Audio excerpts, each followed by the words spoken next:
Pernahkah kalian bertanya, bagaimana sih awal mula demokrasi yang sekarang kita kenal? Sistem yang memberi kita kesempatan untuk memilih pemimpin, menyuarakan pendapat, bahkan ikut menentukan arah sebuah bangsa. Kita sering mendengar kata demokrasi, tapi jarang menyadari kalau sistem ini lahir ribuan tahun lalu di sebuah kota kuno bernama Athena.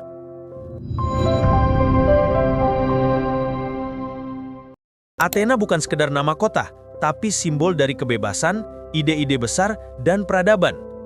Kota ini menjadi panggung di mana gagasan tentang pemerintahan rakyat pertama kali diuji.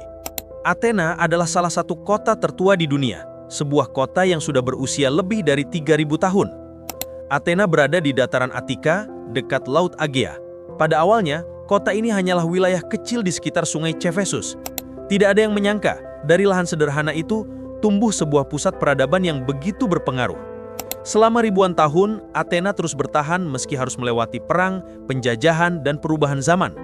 Di masa lalu, kota ini sudah dikenal sebagai pusat ilmu pengetahuan, seni, dan filsafat. Tokoh-tokoh besar seperti Socrates, Plato, dan Aristoteles pernah menginjakan kaki di kota ini. Mereka bukan hanya hidup di Athena, tapi juga membentuk cara pandang dunia tentang kebenaran, keadilan, dan tentu saja, demokrasi. Kata demokrasi sebenarnya berasal dari bahasa Yunani.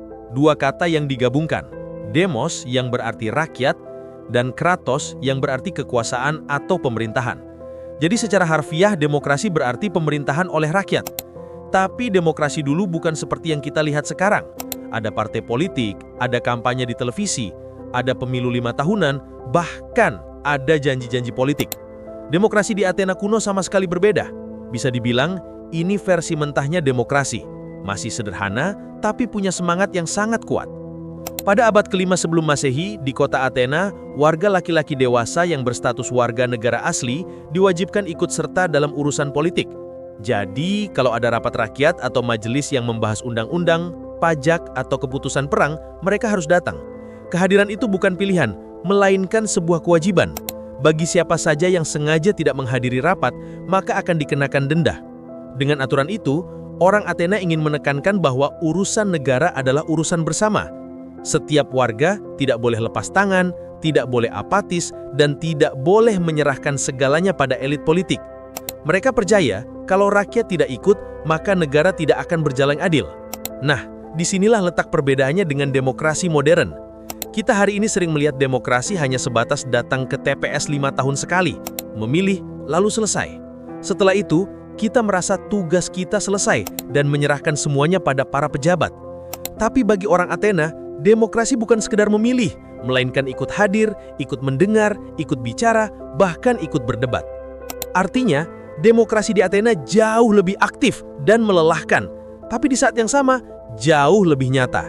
Rakyat benar-benar menjadi pusat dari setiap keputusan. Selain itu, di Athena, rakyat tidak memilih wakil untuk duduk di parlemen seperti kita sekarang. Mereka langsung datang ke majelis yang disebut eklesia. Di sana, ribuan warga berkumpul untuk membahas undang-undang, kebijakan perang, hingga pajak. Cara voting pun menarik. Ada yang dengan mengangkat tangan, ada juga dengan menuliskan nama seseorang di pecahan keramik yang disebut ostrakon. Dari sinilah muncul istilah ostrakisma, yaitu pembuangan politik selama 10 tahun bagi orang yang dianggap berbahaya bagi demokrasi. Bisa dibayangkan suasana debat di majelis saat itu. Ribuan orang berteriak, berargumen, mengacungkan tangan, panas, gaduh. Tapi itulah bentuk awal dari partisipasi rakyat, sebuah eksperimen besar yang akhirnya mengubah sejarah dunia.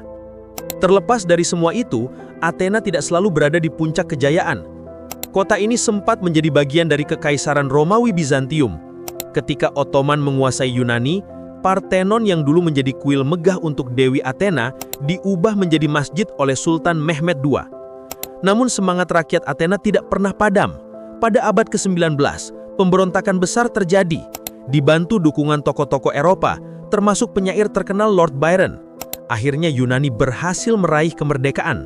Tahun 1833, Athena pun ditetapkan sebagai ibu kota negara Yunani yang baru. Bayangkan, sebuah kota yang berkali-kali dijajah, diubah, bahkan dihancurkan, tapi selalu bangkit lagi. Sama seperti gagasan demokrasi itu sendiri. Kadang jatuh, tapi tidak pernah benar-benar hilang. Nah, dari sini kita bisa belajar. Demokrasi bukanlah hadiah yang diberikan begitu saja. Ia lahir dari perjuangan panjang rakyat, dari keberanian untuk bicara, berdebat, dan menolak diam. Demokrasi Athena memang jauh dari sempurna. Hanya laki-laki dewasa, warga asli yang bisa ikut, sementara perempuan, budak, dan orang asing tidak punya hak politik. Tapi dari situlah awalnya sebuah fondasi diletakkan. Hari ini, ketika kita menikmati kebebasan untuk memilih pemimpin, menyuarakan pendapat, bahkan berdebat di media sosial, kita sebenarnya sedang melanjutkan jejak sejarah panjang yang dimulai ribuan tahun lalu di Athena. Demokrasi hanya bisa hidup kalau rakyat mau bersuara dan kalau pemimpin mau mendengar. Demokrasi bukan sekedar prosedur memilih, tapi komitmen untuk menjaga hubungan antara rakyat dan penguasa. Kalau rakyat dibiarkan hanya memilih, lalu dilupakan, itu bukan demokrasi. Itu hanya ilusi partisipasi. Terima kasih sudah menonton. Semoga video ini bisa menambah wawasan kita tentang demokrasi dan membuat kita lebih sadar betapa pentingnya suara rakyat dalam kehidupan berbangsa. Sampai jumpa di video berikutnya.